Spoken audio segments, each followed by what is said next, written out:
What's up, you bookish people? All good? Great.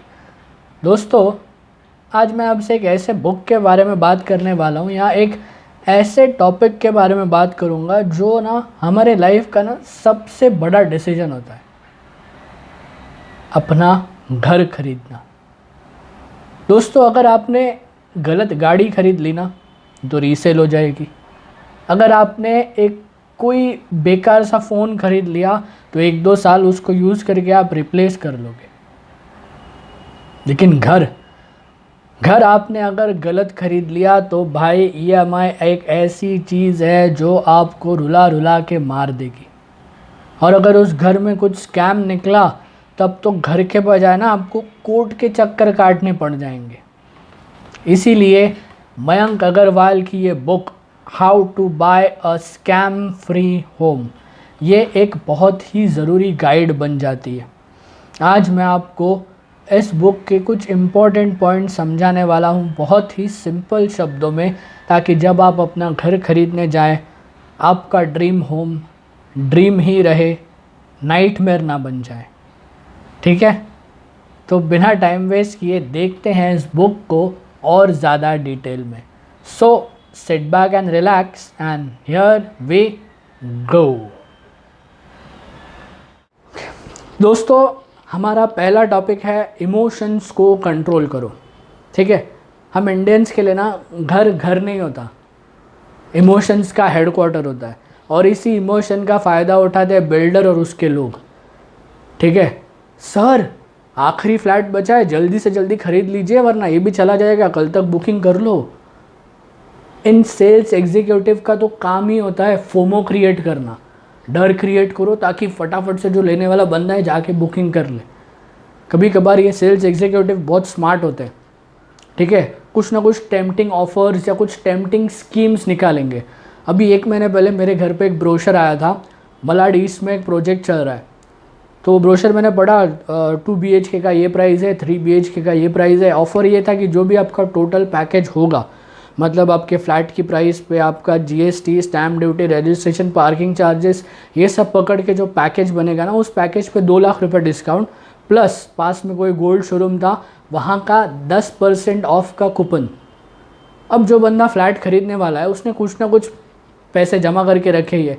कोई भी bank आपको आपके फ्लैट की जो वैल्यू है उसका 100% लोन नहीं देता है, 80% मैक्स लोन देगा। ठीक है, तो आपके पास सेविंग होंगे। अब अगर कोई बंदा लेने वाला है वो सोचेगा अरे भाई इतना अच्छा ऑफ़र मलाड ईस्ट में, वो भी ये 2 लाख रुपए सेव भी हो जाएंगे, तो ये 2 लाख रुपए ना मैं आके इंटीरियर में खर्च करूँगा, जाता हूँ देख के आता हूँ। बंदा जाता है, पैसा है, अच्छा लगता है, बुकिंग कर लेता है, उनकी स्कीम सक्सेसफुल हो जाती है। ठीक है, मज़े की बात पता है क्या है, ये ऑफ़र मैंने 1 महीने पहले पढ़ा था। अभी जस्ट 3 दिन पहले ना सेम ब्रोशर न्यूज़पेपर के थ्रू मेरे पास आया। ठीक है, सेम फ्लैट, सेम बिल्डर का, सेम प्रोजेक्ट का, वही मलाड ईस्ट का, ऑफ़र भी वही था। 2 लाख रुपए टोटल पैकेज पे, नीचे गोल्ड कूपन 10% डिस्काउंट, उससे नीचे बोल्ड में लिखा था offer valid for only 72 hours. ठीक है, 1 महीने पहले जो ब्रोशर आया था उसमें भी यही लिखा था offer valid till only next 72 hours. मतलब ये लोग जानबूझ के ऐसे स्कीम्स निकालते रहते हैं ताकि जो घर खरीदने वाला है वो टेम्प्ट हो जाए, वहाँ पे जाके बुकिंग कर ले और इनका काम बन जाए। तो मयंक हमसे यही कहता है कि ऐसे टेम्पटिंग ऑफर्स के ट्रैप में मत पड़ो, अपना टाइम लो, रिसर्च करो, फिर डिसीजन लो। ठीक है, नेक्स्ट सबसे इम्पॉर्टेंट टॉपिक है बिल्डर की रेप्यूटेशन चेक करो। जैसे शादी के पहले नहीं लड़का और लड़की का बैकग्राउंड चेक होता है, ठीक उसी तरीके से बिल्डर का भी बैकग्राउंड चेक करो। देखो कि उसने उसके पहले कितने प्रोजेक्ट्स कंप्लीट किए हैं, टाइम पे दिए हैं या नहीं, क्वालिटी कैसी थी। रेरा के साइट पे जाके उसकी रेप्यूटेशन चेक करो, उसके रिकॉर्ड्स चेक करो। अगर बिल्डर की रेप्यूटेशन ख़राब है तो फ्लैट चाहे आपको कितने भी सस्ते में पड़ेगा तो महंगा ही।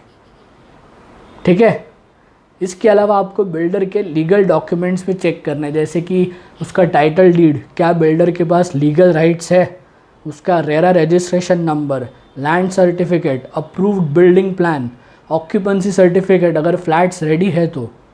ठीक है, इसके अलावा मयंक हमसे ये भी कहता है कि GST आपको बिल्डर को तभी देना है जब आप फ्लैट लेने जा रहे हो और उसके पास ओसी नहीं है तो ही। अगर आप फ्लैट खरीदने जा रहे हो, बिल्डर के पास ओसी आई है, तो आपको जीएसटी नहीं देना है। पर कुछ बिल्डर्स है जो ओसी आने के बाद भी जीएसटी ले रहे हैं और कुछ लोग दे भी रहे हैं, ठीक है, तो आपको नहीं करना है ये काम, ठीक है। नेक्स्ट टॉपिक है रेरा का फ़ायदा उठाओ। रेरा का फुल फॉर्म है रियल एस्टेट रेगुलेटरी अथॉरिटी, और जब से ये अथॉरिटी पावर में आई है या फोर्स में आई है, तब से रियल एस्टेट के सिस्टम में ना काफ़ी ट्रांसपेरेंसी आ गई है। इसमें बिल्डर्स को अपने प्रोजेक्ट्स रजिस्टर करने होते हैं और on an every quarterly basis उस पर्टिकुलर प्रोजेक्ट्स के डिटेल्स अपग्रेड करने होते हैं कि कितना काम हुआ है लास्ट 3 महीने में, ताकि ये सारे इन्फॉर्मेशन पब्लिकली अवेलेबल रहे, ठीक है। इसके अलावा अगर आपको रियल इस्टेट से जुड़े कोई भी कंप्लेंट्स है ना, किसी डेवलपर के अगेंस्ट या ब्रोकर के अगेंस्ट, तब आप रेरा को मेल करके कंप्लेंट फाइल कर सकते हो। आप कंज्यूमर कोर्ट में भी फाइल कर सकते हो, ठीक है। नेक्स्ट है हिडन चार्जेस। स्कैम करने का सबसे बड़ा टूल है हिडन चार्जेस। लोग सोचते हैं अरे यार फ्लैट तो बस 1 करोड़ में है, तो बस आ गया 1 करोड़ में, लेकिन जब वो पोसेशन लेने जाते हैं तब उन्हें पता चलता है कि सिर्फ 1 करोड़ से बात नहीं बनी, आगे आपको मेंटेनेंस, ठीक है, फिर parking charges, club membership, GST, floor rise, ये सब देना पड़ेगा। इसीलिए बुक कहती है कि पहले से ही एडवांस में ना बिल्डर से सारे चीज़ का ब्रेकअप ले लो, ताकि ईएमआई भरते टाइम आपका बीपी हाई ना हो, ठीक है। लोन लेने से पहले बैंक का अप्रूवल चेक करो। अगर आपका प्रोजेक्ट जेन्युइन है तो रेप्यूटेड बैंक्स उसको अप्रूवल ज़रूर देंगे, लेकिन अगर आपका बिल्डर बोलता है कि भाई नहीं वो बैंक नहीं, XYZ बैंक है ना, वहाँ पे आप जाओ, वहाँ से अप्रूवल मिल रहा है, मतलब समझ जाओ कि कुछ गड़बड़ है, ठीक है। अगर प्रोजेक्ट जेन्युइन है, बुक हमें यही कहती है कि हर एक रेप्यूटेड बैंक से अप्रूवल आना चाहिए, तब उस प्रोजेक्ट के लिए आप ग्रीन सिग्नल समझो, वरना वहाँ पे अपने पैसे मत लगाओ, ठीक है। नेक्स्ट टॉपिक है साइट विजिट ज़रूरी है। सिर्फ ब्रोशर देख के घर खरीदने के लिए मत भागो, ठीक है, साइट विजिट ज़रूर करना। एक बात हमेशा ध्यान में रखना कि जो कुछ भी आपको ब्रोशर में दिया है ना, बिल्डर ने प्रॉमिस किया है, मान लो अगर वो आपको इन्फिनिटी पूल प्रॉमिस कर रहा है, 5000 स्क्वायर फुट का क्लब हाउस प्रॉमिस कर रहा है, या हाई स्पीड एलिवेटर या बाथरूम में जैगवार के बाथ फिटिंग्स की प्रॉमिस कर रहा है, तो जो कुछ भी उसने उस ब्रोशर में प्रॉमिस किया है या जो कुछ भी फ़ोटोज़ उसने उसमें छपवाए हैं, ठीक उसको सेम वो सारी चीज़ें देनी ही पड़ेंगी। ये रेरा का मैंडेट है, ठीक है। अगर वो सारी चीज़ें ब्रोशर में दिखा रहा है पर रियल में वो कुछ अलग दे रहा है, तब आप उसके अगेंस्ट कंप्लेंट फाइल कर सकते हो रेरा में, फिर जो एक्शन लेना है वो लोग लेंगे, ठीक है। पर मयंक कहते हैं कि साइट विजिट फिर भी बहुत ज़रूरी है, ठीक है। लोकेशन जाके देखो, नेबरहुड आपका असेस करो, ताकि आगे चल के ना आपको पछतावा ना हो, ठीक है। नेक्स्ट है अग्रीमेंट को डिटेल में पढ़ो। अभी कुछ लोग ना अग्रीमेंट को व्हाट्सएप के टर्म्स एंड कंडीशन समझ के ना इग्नोर करते हैं, पर बुक हमें ये कहती है कि अग्रीमेंट ध्यान से पढ़ना बहुत ही ज़रूरी है। उसमें सारे चीज़ें मेंशन्ड है, आपकी पोसेशन डेट, आपके पेनल्टी क्लॉजेज, एमिनिटीज, चार्जेस, सब कुछ मेंशन है। ध्यान से पढ़ो, समझो, उसके बाद उसको साइन करो। अगर कुछ समझ में ना आता हो तो लॉयर हायर करना कोर्ट केस लड़ने से काफ़ी अफोर्डेबल है, ठीक है। पोसेशन और after sale service. Next topic, builder ने आपको अपना घर हैंडओवर कर दिया, इसके बाद उसकी कोई रिस्पॉन्सिबिलिटी नहीं है, ऐसा बिल्कुल भी नहीं है, ठीक है। बायर होने के नाते बिल्डर के लिए डिफेक्ट लायबिलिटी चढ़ जाती है 5 साल के लिए। मतलब मान लो कि उसने बिल्डिंग बनाई, सबको फ्लैट बेच दिए, चाबी हैंडओवर कर दी, सोसाइटी फॉर्म कर ली, अब वो निकल जाएगा ऐसा नहीं है। उसके पास 5 साल तक की डिफेक्ट लायबिलिटी है। मतलब 5 साल में पूरे बिल्डिंग में कहीं पर भी कुछ कंस्ट्रक्शन का इशू आता है तो उसको फ्री में फिक्स करके देना होगा, ठीक है। ये रेरा का मैंडेट है। मतलब घर खरीदने के बाद भी आप अकेले नहीं हो, रेरा आपके साथ सपोर्ट के लिए है, ठीक है। नेक्स्ट टॉपिक है पेशेंस रखो। ये बहुत ही ज़रूरी चीज़ है। देखो, घर एक ऐसी चीज़ है ना जिस पे हमारे फ्यूचर की फाउंडेशन बेस्ड है, सिर्फ हमारी नहीं, हमारे नेक्स्ट जनरेशन की भी। तो उसको लेने के पहले ना घाई गड़बड़ मत करो, पेशेंस रखो, रिसर्च करो, क्रॉस चेक करो, लोकेशन पे जाके आजू बाजू में आपकी क्या है, कौन सी चीज़ कितने पास पड़ती है, ये सारी चीज़ें समझो। ठीक है। आपको EMI ना 20 से 25 साल तक भरना है, लेकिन आपका ये रिसर्च ना आप एटलीस्ट 2-3 महीने तो अच्छे से करो ताकि आगे आपको रिग्रेट ना हो। तो ये चीज़ ध्यान में रखना। ठीक है। इसके अलावा एक और इम्पॉर्टेंट टॉपिक है पार्किंग। मयंक इस बुक में कहता है कि अगर आपको कोई भी बिल्डर ओपन स्पेस में पार्किंग दे रहा है और बोल रहा है कि भाई ये आपकी पार्किंग है, इसके लिए आपको 5 लाख देने हैं, तो आप उसको पैसे नहीं दोगे। बिल्डर आपको सिर्फ पार्किंग के चार्जेस आपसे तभी ले सकता है जब वो आपको एक क्लोज्ड पार्किंग देता हो। फिर वो चाहे कहीं भी हो, मैकेनिकल पार्किंग हो, पोडियम में हो, अंडरग्राउंड पार्किंग हो, पर पार्किंग आपकी कवर्ड होनी चाहिए, तब ही आपको पैसे देने हैं। ठीक है। इसके अलावा नहीं देने हैं। जनरली कुछ रीसेल फ्लैट्स में ऐसा होता है कि आप खरीदने जाते हो और वो जो बेचने वाला बंदा होता है वो बोलता है भाई ये मेरी पार्किंग है, इसके मैं 5 लाख रुपए एक्स्ट्रा ऐड कर रहा हूँ। पार्किंग ओपन स्पेस में होती है। अगर कोई आपको ऐसा बोल रहा है तो आप उसको पूछो, ठीक है भाई मैं 5 लाख देता हूँ, लेकिन फिर मेरे को आपको उस चीज़ की, उस जगह की ना प्रूफ ऑफ ओनरशिप वाला सर्टिफिकेट दिखाओ कि भाई ये जगह आपकी है। ठीक है। आप उनसे मांगो ये चीज़, ये बहुत ही ज़रूरी है। अभी मैं आपको ना ये जो फ़ोटो दिखा रहा हूँ ना, ये मेरे बिल्डिंग की है। ठीक है।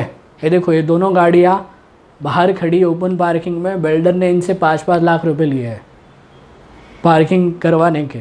सोचो, पार्किंग ओपन में है। ये तो गलत है ना, ये नहीं कर सकते, पर बहुत से लोगों को ये नहीं पता होता है।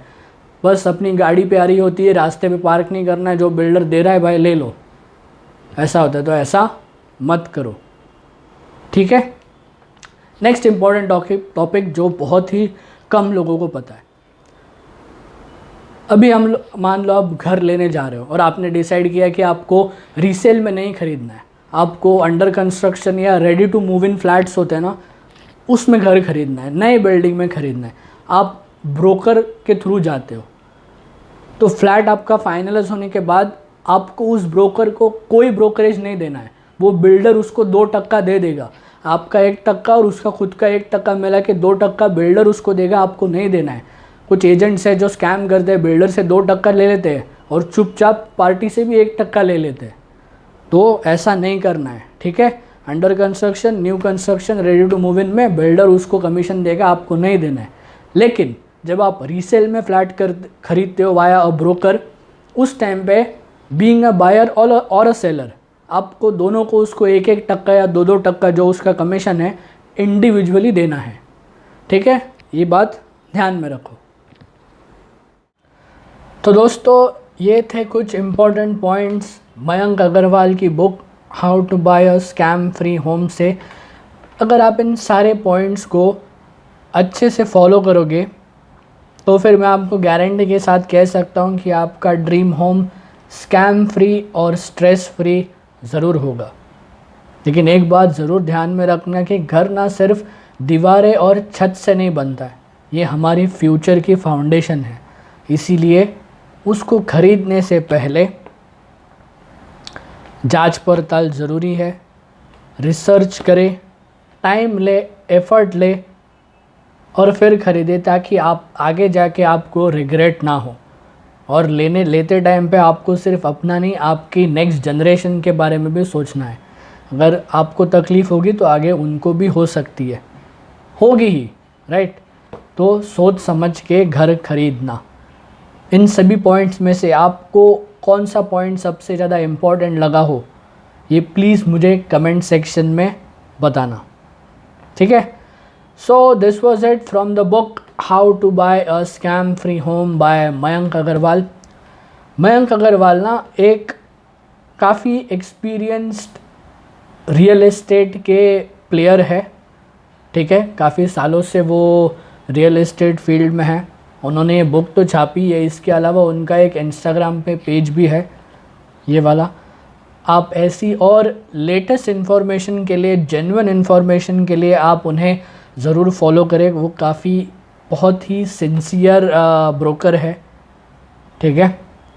तो प्लीज़ उनको इंस्टाग्राम पे भी फॉलो करिए। So this was it from the book how to buy a scam free home by Mayank Agarwal.